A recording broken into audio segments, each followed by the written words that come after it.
నమస్తే, welcome to BCN news. ఈ రోజు వార్తలతో మీ ముందున్నది తేజస్విని. ముందుగా ముఖ్యాంశాలు. ముంపు ప్రాంతాలను పరిశీలించిన మంత్రి నిమ్మల రామనాయుడు, బాధితులందరికీ సాయం చేస్తామంటూ భరోసా.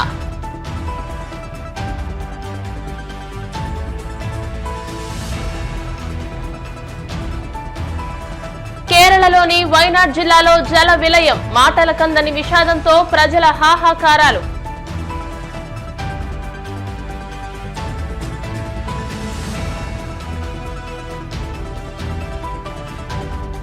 కూటమి ప్రభుత్వంపై మాజీ మంత్రి అంబటి రాంబాబు విమర్శల దాడి, చంద్రబాబు ఇచ్చిన హామీలపై యూటర్న్ తీసుకున్నారంటూ ఎద్దేవా.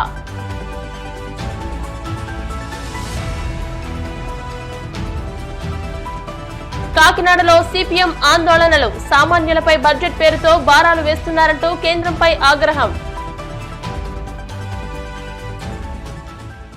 కూటమిని ప్రజలు ఆశీర్వదించినట్టే కృష్ణమ్మ తల్లి ఆశీస్సులతో శ్రీశైలంతో సహా ప్రాజెక్టులన్నీ నిండు కుండను తలపిస్తున్నాయని రాష్ట్ర జలవనరుల శాఖ మంత్రి నిమ్మల రామనాయుడు పేర్కొన్నారు.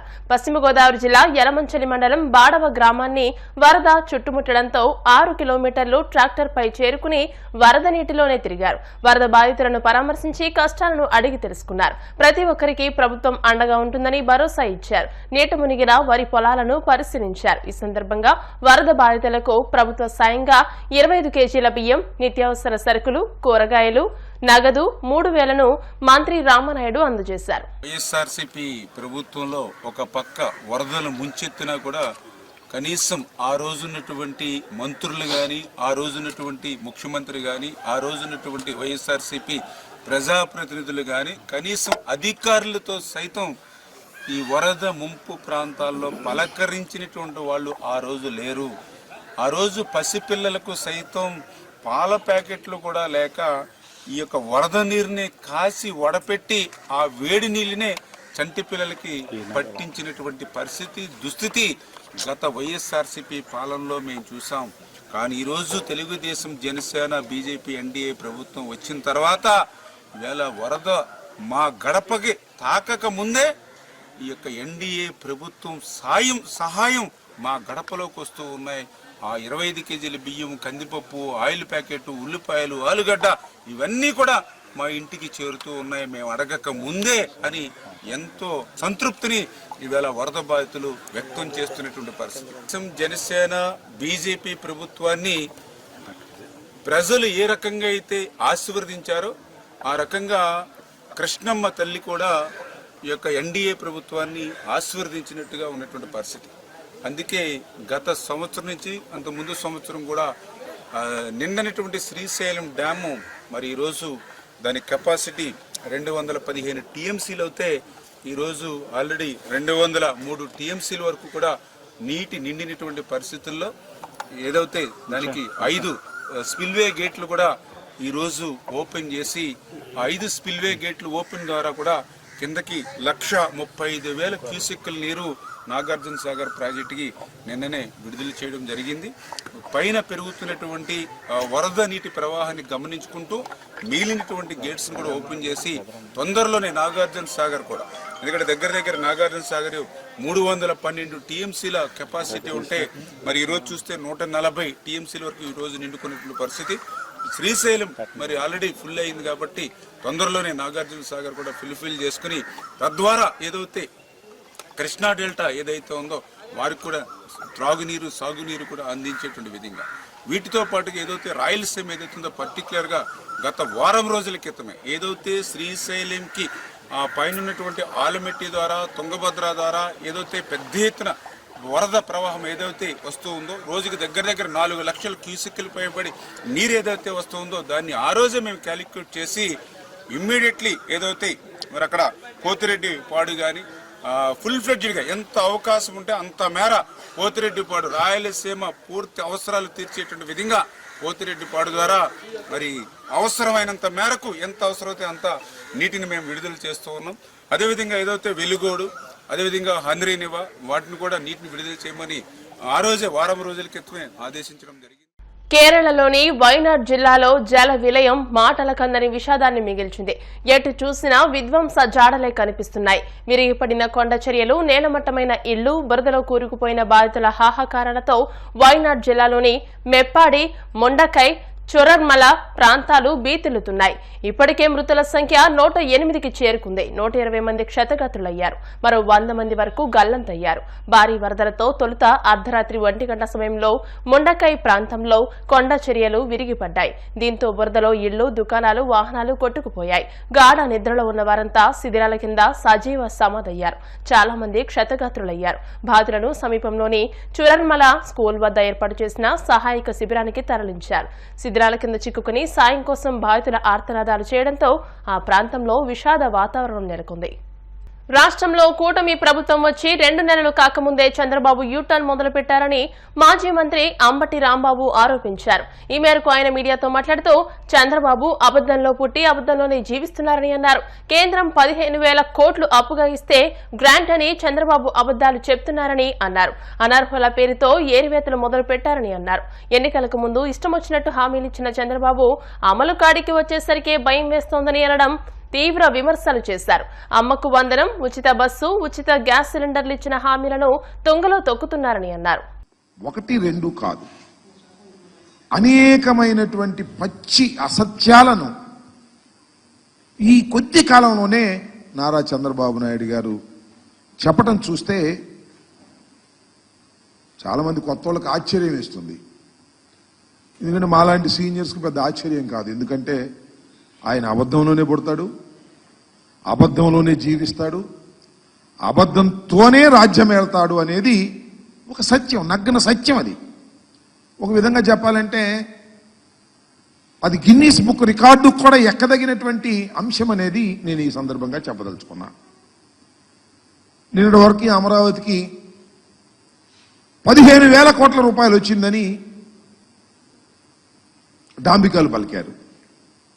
వారి పత్రికలు కూడా డాంబికాలు పలికాయి. మొన్న ఢిల్లీ వెళ్ళి మాకేమి ఇవ్వలేదనేటువంటి మాట మాట్లాడారు. 15,000 గ్రాంట్ అని చెప్పారు. మళ్ళా చూస్తేనేమో వివిధ సంస్థల ద్వారా అప్పు ఇప్పించడానికి కేంద్రం తన బడ్జెట్లో చెప్పింది. ఈయన అడిగింది కూడా అప్పే. మాకు గ్రాంట్ ఇవ్వమని అడిగేటటువంటి ధైర్యం కానీ అలిగేటటువంటి సత్తా కానీ నారా చంద్రబాబు నాయుడు గారికి లేదనేది చాలా స్పష్టంగా అర్థమవుతుంది. అప్పు ఇప్పిస్తారట, ఈయన అప్పు తీసుకుంటాడట. ఆ అప్పు ద్వారా 15,000 కోట్ల రూపాయలు డిఫరెంట్ స్టేజెస్లో దాన్ని చేస్తారట అనేది ఒక దాన్ని మాయాజాలంగా చూపేసేటువంటి ప్రయత్నం చేశారు. దాంతోపాటు సరే ఇంకా హామీల సంగతి వస్తే నేనేం చెప్పాలి? ఇంకా ఏ మాటకు ఆ మాట ఒకటైతే ఒప్పుకోవాలి. అన్నీ మనం కాదనలేం. కానీ చంద్రబాబు నాయుడు గారు 4,000 ఇస్తానన్నాడు, అది మాత్రం ఇచ్చాడు 1 నెల. నెక్స్ట్ మంత్ ఆ తర్వాత ఏం జరిగిద్దో మనం చెప్పలేం. ఇస్తాడు, కొంత దూరం పోయిన తర్వాత అనర్హులు చాలా మంది ఉన్నారు. జగన్మోహన్ రెడ్డి గారు అనర్హులకే ఇచ్చేశాడు కాబట్టి అనర్హుల్ని ఏరివేస్తామని చెప్పేసి వాళ్ళలో కొంతమందిని ఎదిరేసినా ఆశ్చర్యపడవలసినటువంటి అవసరం లేదు అని ఈ సందర్భంగా నేను చెప్పదలుచుకున్నా. ఇంకా గ్యాస్ సిలిండర్ల పని, ఆ సూపర్ 6 పని నేనేం ప్రత్యేకంగా చెప్పాల్సిన అవసరం లేదు. అది ఆ రోజునే చెప్పాము. అది సూపర్ 6 కాదు, అది సూపర్ చీటింగ్ అని. అదే చీటింగ్కి వాళ్ళ చంద్రబాబు నాయుడు గారు మాట్లాడుతున్నాడు. మనం చాలా ఆశ్చర్యం, అసెంబ్లీలో మాట్లాడుతున్నాడు. మేము సూపర్ 6 అని అనేక హామీలు ఇచ్చాం. ఆ హామీలన్నీ చూస్తుంటే ఆ పైన స్క్రీన్ మీద అసెంబ్లీలో భయం వేస్తుంది అన్నాడు. మరి సంపద సృష్టించేటటువంటి యోధుడు, ఆర్థిక శాస్త్రంలో నిపుణుడు, ఎకనామిక్స్ చదివినటువంటి వ్యక్తి, ఆయన ఇచ్చేటప్పుడు భయం వేయలేదంట, అమలు చేసేటప్పుడు భయం వేస్తుందంట. ఇచ్చేటప్పుడేమో జగన్మోహన్ రెడ్డి గారి కన్నా ఎక్కువ ఇచ్చేయాలి, అది అవుద్దో కాదో తెలియకోకుండా ఇచ్చేసేయటం. ఇప్పుడేమో మాకు అవి చూస్తుంటే భయం వేస్తుంది అనేటువంటి మాట మాట్లాడతాం. ఎన్నికలకు ముందు ఇచ్చి మాట, ఎన్నికల తరువాత భయం వేస్తుంది. సోదరులారా, ప్రజలారా, మీరే ఆలోచించండి అని అంటున్నాడే ప్రజలు. ఆ ప్రజలకు నిన్ను చూస్తే రోతేస్తుందయ్యా. హామీ ఇస్తావు, హామీ నిలబెట్టుకోలేని నీ ముఖాన్ని చూసినప్పుడు ఆంధ్ర రాష్ట్ర ప్రజానీకానికి రోత వేసేటటువంటి పరిస్థితి, పశ్చాత్తాపం ప్రారంభమైంది. అయ్యయ్యో ఎందుకు వేసాంరా చంద్రబాబు నాయుడు గారి మాటలు విని, ఎందుకు ఇన్ని అబద్ధాలు నమ్మి మనం ఎందుకు ఓటేశామనేటువంటి పశ్చాత్తాపం రాష్ట్ర ప్రజల్లో 2 మాసాలు నిండక ముందే ప్రారంభమైంది. ఇది చరిత్రలో ఒక గొప్ప అంశమని ఈ సందర్భంగా నేను మనవి చేస్తున్నాను. తిరుపతి జిల్లా గూడూరులోని శ్రీ అళగనాథ స్వామి దేవస్థానంలో గోదాదేవి తిరునక్షత్ర ఉత్సవాలు వైభవంగా జరుగుతున్నాయి. ఈ ఉత్సవాల్లో భాగంగా గోదాదేవి ఉత్సవ విగ్రహానికి విశేష అలంకరణ ఏర్పాటు చేసి మంగళ వాయిద్యాలతో పల్లకి సేవ, ఉంజల్ సేవ, ప్రాకార ఉత్సవం వైభవంగా నిర్వహించారు. భక్తులు గోదాదేవికి పల్లకి సేవ, ప్రత్యేక పూజల్లో పాల్గొని అమ్మవారిని దర్శించుకుని తీర్థప్రసాదాలు స్వీకరించారు.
हरि ओम यजुर्वेद श्रवणोधार्य ओम निषेधो शेत्वा आप्यायत्वमग्निया देवभागा मूर्जस्वती पयस्वती प्रजापति रणमिव अयक्ष्मामावस्तेनि सदमाकसुगुंसो ध्रुवास्मिन् गोपतौ स्यात् आविराविर्मयेदि वेदस्य महानीस्तः श्रुतं मे मा प्रहासि अनेनाधीतेन होरात्रान् सन्दवेत् ब्राह्मणो वै सर्वा देवताः सर्वाभिरेवैनं देवताभिरुद्धरति यावतीर्वै देवतास्ताः सर्वा वेदविधि ब्राह्मणेव सन्ति तस्मात् ब्राह्मणेभ्यो वेदविभ्यो दिवे दिवे नमस्कुर्यान्ना श्रीलङ्की कीर्तये आत्मानं भवति सदमन्तं भवति सदमैश्वर्यं भवति सदमं